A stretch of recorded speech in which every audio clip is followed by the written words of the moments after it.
You're listening to the Therapist to Millions podcast, where we get under the skin and into the brains of the world's leading therapists with Dr. Susan Spicer and myself, Damien Mark Smith, as we delve into the world of all kinds of effective therapies with fascinating and challenging cases, plus marketing tips and what's really working in mental health right now.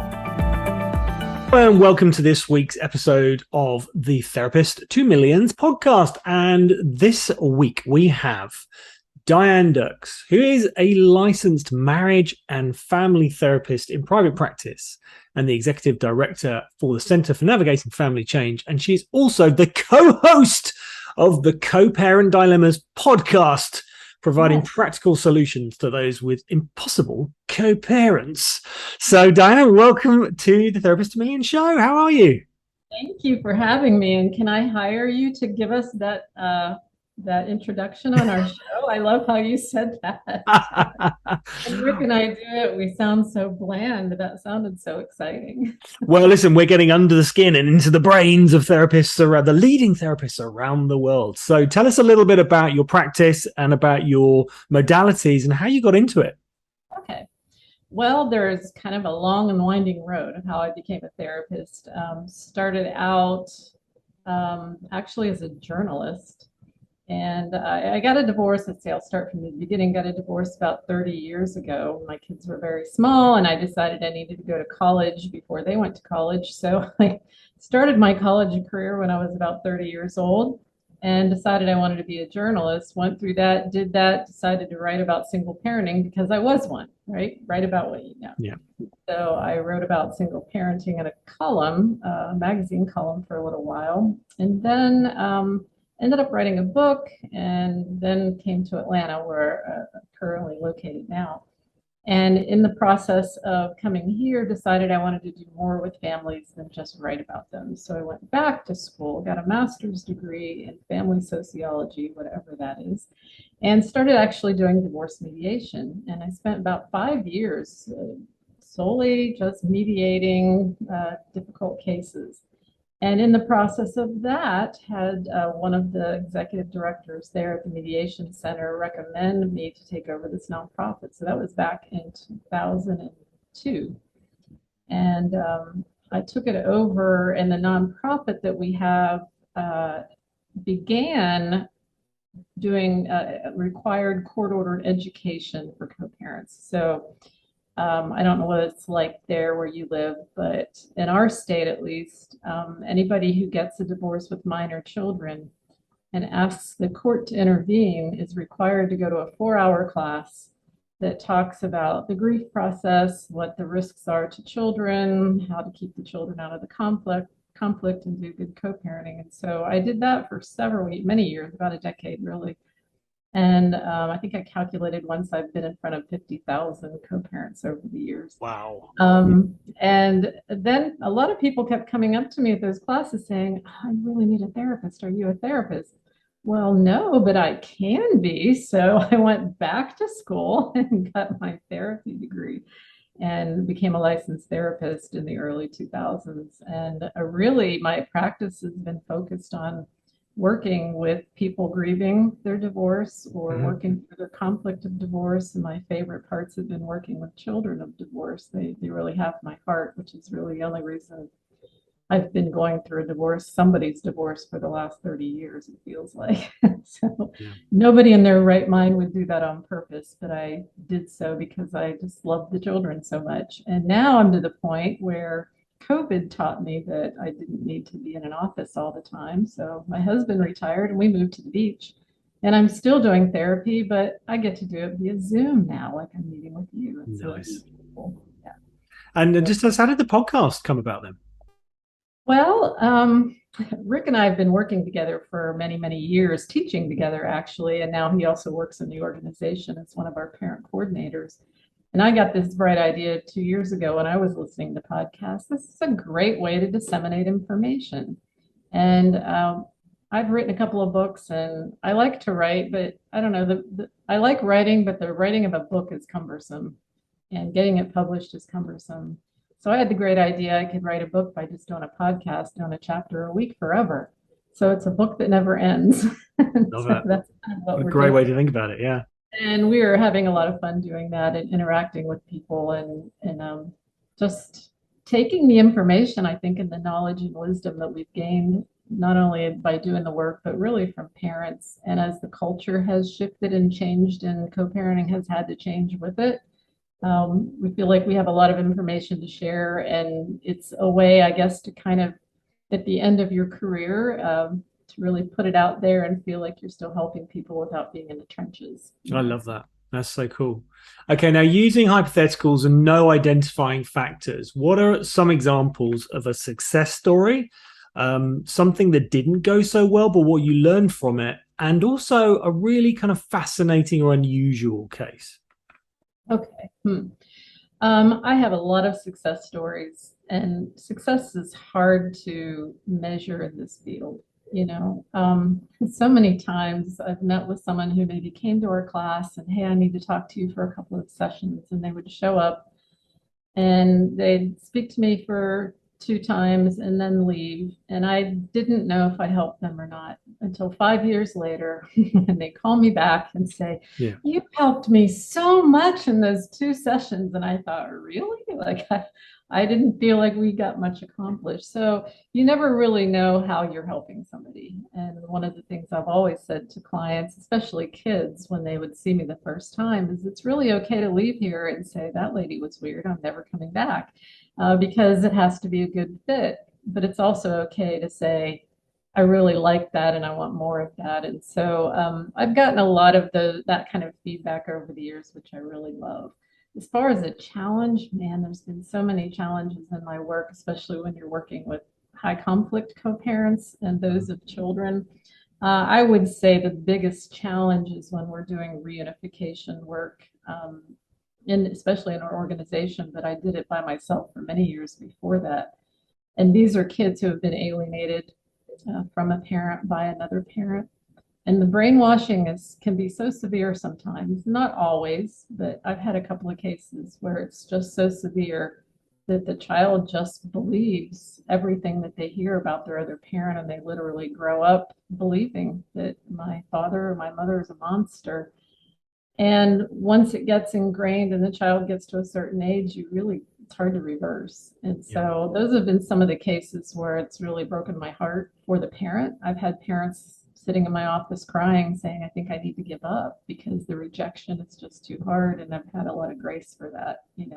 So those have been the most challenging, but also a learning experience and understanding you can't always fix it. But sometimes you have to give parents permission to walk away. Mm-hmm.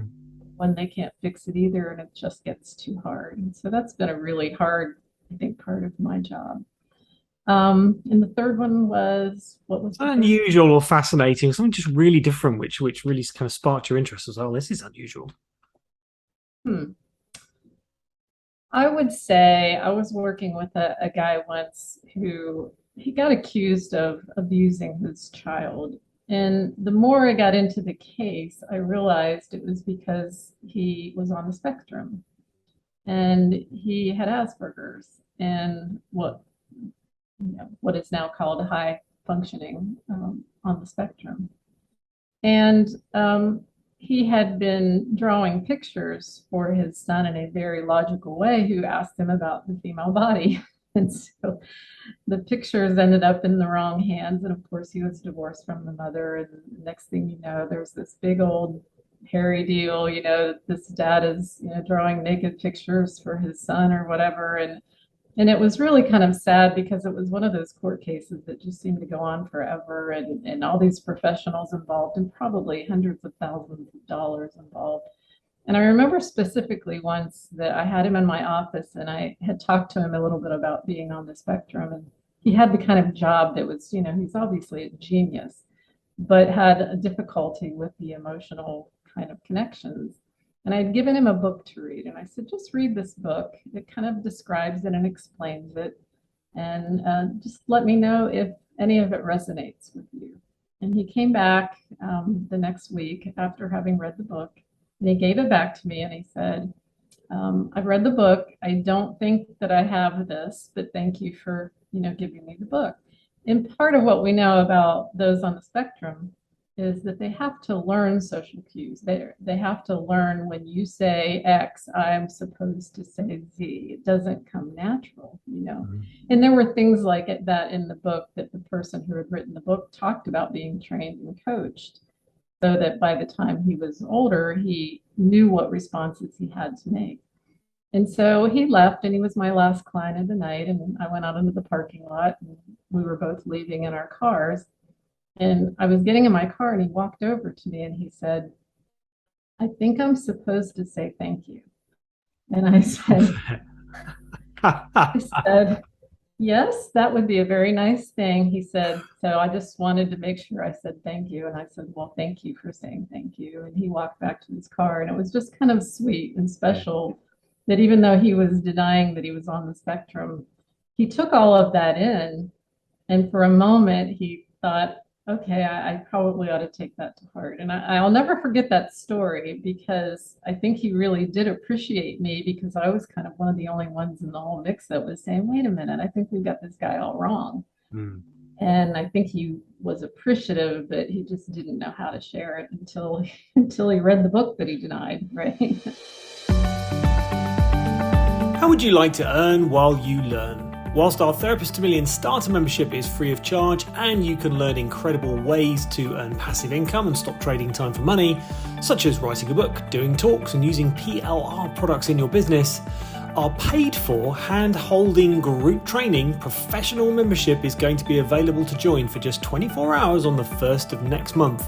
And you can earn $50 for everyone who you refer using an affiliate link. Just go to therapisttomillions.com and click on the affiliate tab to sign up. It's free to join and it's free to become an affiliate, and you can earn while you learn. What has been your most successful marketing technique to grow your practice? To grow my therapy practice, I think probably just sitting down and talking to people.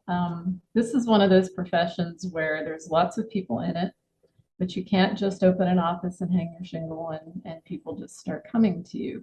So I think first and foremost, having a niche. People are looking for specialists these days, you know. Yeah. We find that in the medical field, right? You want a specialist, not just a general practitioner. So I had an automatic niche with my experience with divorce and single parenting. But I always, and I love mentoring young therapists and say, you know, find your niche, find what really, you know, keeps you awake at night, and make that your niche and learn everything you can about it. And then put yourself out there as an expert, even if you don't feel like quite an expert yet, you know, as long as you are always in the process of learning and willing to learn, you will become an expert at it. And then I would get myself in front of people like in my my specialty, because I'm working with divorced people. I would have meetings with attorneys and judges and even pastors of churches who don't know what to do with divorced people in their churches, because you know they're not supposed to be there, right? And so they aren't sure how to respond. And so other professionals that would refer clients to me that didn't have the expertise that I did. So those are probably the two main things that I've learned in marketing a practice: is find a niche and then go out and don't just send an email. You know, back in the day, you thought you could make up business cards and flyers and send them out and people would like you. You need to get in front of them. If they don't sit down with you and hear your personality and hear your philosophy and make a connection with you, they're not going to refer you to people that they care about. And so, like their clients. True. Yeah, so it takes some time, but I put in my dues. You know, I paid my dues and put in my time with regard to buying a lot of people lunches or drinks, you know, after work, just so that I could meet them and they could get to know me. And there's something really valuable. And I think Zoom can provide that now. Yeah. Getting face to face with someone. It's a great piece of advice for anyone out there growing their practice. Now, you mentioned a couple of books, so tell us about them. Yes. So years ago, I wrote a book called Solo Parenting, Raising Strong and Happy Families. That was back in the late 90s that I wrote that. And it's out of print now, but you can still find used copies on Amazon. But I interviewed, with each chapter, I interviewed a single parent who was going through different struggles, and then used that as a jumping point to talk about a concept in the single parent life. I also wrote back in 2014 a book called The Co-Parent Toolbox. My experience with people that are going through a divorce or are divorced or have children and have a job and they're very busy, they don't really have time to sit down with a 300-page book and read a lot of case studies, right? 4 pages of what John and Jane did and, said and all of that. So what I did was I took all the tools that I was using to help people and I put them into a very short kind of 8.5 by 11, looks like I just threw a bunch of papers together, right? But actually it's done very well. And I've sold a lot of copies to professionals as well, because it's really just simple and to the point. If you want to do this well, here are some tools for you. And I call it the toolbox because sometimes people need to remodel that co-parent relationship from where it used to be in the marriage. People try to superimpose their marital or their romantic relationship onto their co-parent relationship, and you just simply can't do that. You have to remodel it and change the boundaries, and people have a hard time doing that. So that's what that book is all about. Fantastic. We'll put the link to that one. If we can find the other one as well, we'll put the link to that one too. Yeah, and also Rick and I just created a journal for the podcast for podcast listeners or anybody that wants to use it. But each chapter in the journal points to an episode in our podcast that they can listen and then practice the concept. We have a concept called DRAGON. And that's an acronym for the 6-step process that we use to we actually did this in our organization to process cases, and we realized we were doing the same thing on the podcast, and we want people to get in the habit of doing it, because if they don't develop the habit, they'll listen to our podcast and go, wow, this is great stuff. I need to do this. And then 10 minutes later, they're off and running on their text with their co-parents screaming and yelling and cursing, because it's kind of like changing your diet. It sounds good on paper. You can read an entire book about it and be enlightened. But then you turn around and eat the chocolate cake because that's what your body tells you to do. And so this is no different. So the 12 weeks is really 90 days just to do this every week, think in a different way every week, so that hopefully as you go forward, you'll think that way automatically. I love that. We're going to put a link to the podcast as well in the show notes. Yeah. Now, look, on the subject of books, what's your favorite therapy book and what's your favorite non-therapy book and why? Oh, gosh. One of my favorite books, I've got many, golly. The Dance of Anger is one of the books that I think I've always referred to, and that just really talks about the basic things that happen in relationships. And I've used it often when, and I think it's Harriet Leaner is the author of that, where, there's a pursuer and a retreater, and almost every relationship can identify who the pursuer is and who retreats. In other words, the person who's saying, we need to talk about this problem. We need to talk about the problem. The other person's going, oh, I don't want to talk about the problem. And the more the pursuer pursues, the more the retreater retreats until the pursuer gets angry and decides, well, I'm going to retreat. Then the retreater starts to pursue the former pursuer, and everybody just stays angry, right? And so I've always loved that book as an example of what not to do in relationships, and she does a good job of helping you figure out how to break that cycle of pursuit and retreat. Yeah. And what about non-therapy book? Non-therapy book. Give me anything for any reason. Okay. There's this obscure book called The Ginger Tree. And I'm not real sure that it's not a New York Times bestseller, but I discovered this book many, many years ago, and it's a diary of a woman back in I think it was World War I, and she was Scottish, and how she ended up getting impregnated by a Mandarin guy, and she was just socially kind of shunned from both cultures, and how she lived her life and had her child. And I think because at the time I was reading it, I was a single parent, it just really struck me. And so when people ask me, what's your favorite book? I think it's probably that, because it's so well written, but also because the struggles that she goes through, I think, is what probably every single parent kind of feels when not to the same extent now in our culture, that of course she was shunned at that time. But there were so many themes in that book about socioeconomic status and how she had to manage that, religious issues. It was actually, I think it was World War II, because her son that she had ended up growing up to become a kamikaze pilot, which was really just a whole other theme in the book. So wow. just a fascinating book. And I love historical novels, and I love reading about things that happened in another time, but also, realizing women haven't changed, men haven't changed that much, even though Yeah, culture changes around them. We're still at the heart the same people. that's powerful. It's only a couple of generations ago as well. That's the other Yeah, thing. right, Amazing. right. And the penultimate question is, what is your top tip for mental health, for keeping sanity in the world today? I think I work with a lot of anxious and depressed people. You can't be a therapist without that being something you deal with all the time. I think our society kind of promotes this craziness that we have to deal with, and we end up in depression or anxiety. And I think for those, sometimes we can get too much into our heads, and we really have to get out of our heads and realize our place in the world. And so I always tell people, do things like, I know I live near the ocean. I go to the ocean, and the ocean kind of makes me feel like there are a lot of things out there bigger than me, bigger than my life. The ocean is very um, overwhelming. I mean, especially when you go there and the waves are crashing, and and you realize this is sort of a timeless thing here, that my problems are a lot smaller than what I often feel they are. If you stay isolated in your little bedroom and all you can think about is what I'm doing and who's doing what to me, it really shrinks your world. So I tell people to get out into nature, realize there's something bigger than you out there. And if you have a faith,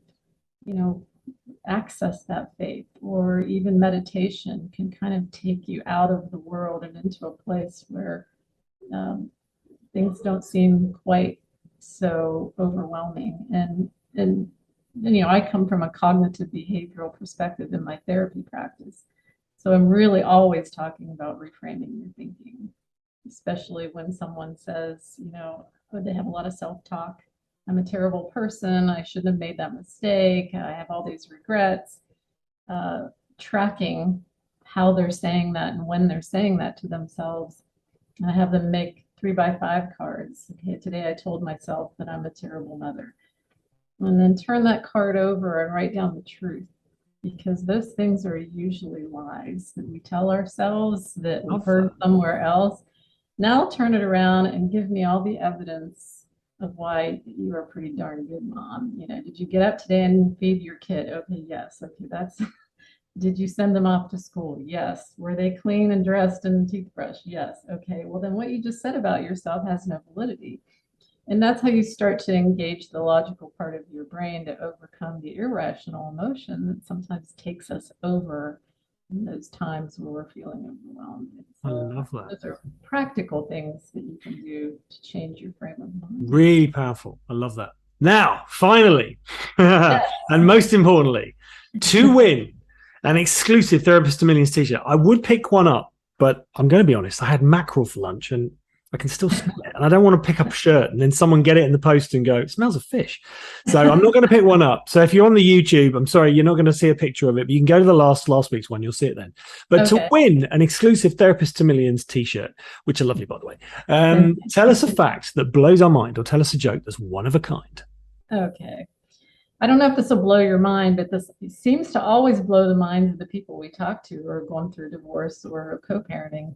And what we say is very simple, but it's mind-blowing. You can't expect in divorce what you didn't get in marriage. Oh, say that again. You can't expect in divorce what you didn't get in marriage. Interesting. I like that. Yeah, that is good. I like that. So if he's always late picking up the kids, well, duh. You just told me that you never got to see any of the previews at the movie theater when you were married because you never got there on time. Yeah. So why in the world would you think that now that you're divorced, he's suddenly going to do something for you that you were never able to get during the marriage? And so we say that a lot. And it's so funny how people go, oh, that's so profound. In fact, it might get a little bit worse. Yes, exactly. Probably about 10 times worse, because there's no leverage, right? Once you're not married anymore and I don't need anything from you, then there's no leverage for me to behave. Right? Fantastic. Diane, it's been really, really helpful and a great interview, by the way. And how can people get hold of you? Okay. cpdilemmas.com. That would be our website, www.cpdilemmas, coparentdilemmas.com. That's one way. If they want to email us, email a question for us that we might even put on the show, 1234dilemma@gmail.com. And dilemma is spelled DILEMMA, one L, two M's. Many people get confused on the dilemma spelling. So, but that would be either email or get on our website and you can access us through there. Wonderful. Thank you so much. And we will put all of that contact information into the show notes as well as your social media links. So, Diane, thank you so much for taking the time out today and helping us get into the brains and under the skin of the best therapists on the planet. I think, the guests that we've had have been so enlightening and so helpful. And it's a real pleasure to have you on sharing your knowledge and your skills. Thank you so much. Thank you, Damien. It's been a pleasure to be here. If you enjoyed this week's episode of the Therapist to Millions podcast, may we invite you to check out our free for life Therapist to Millions online membership course for therapists and coaches who want to grow their business without trading more time for dollars. We've created the world's premier digital marketing resource exclusively for therapists, and it's yours for free for life. Just head over to therapisttomillions.com and sign up now.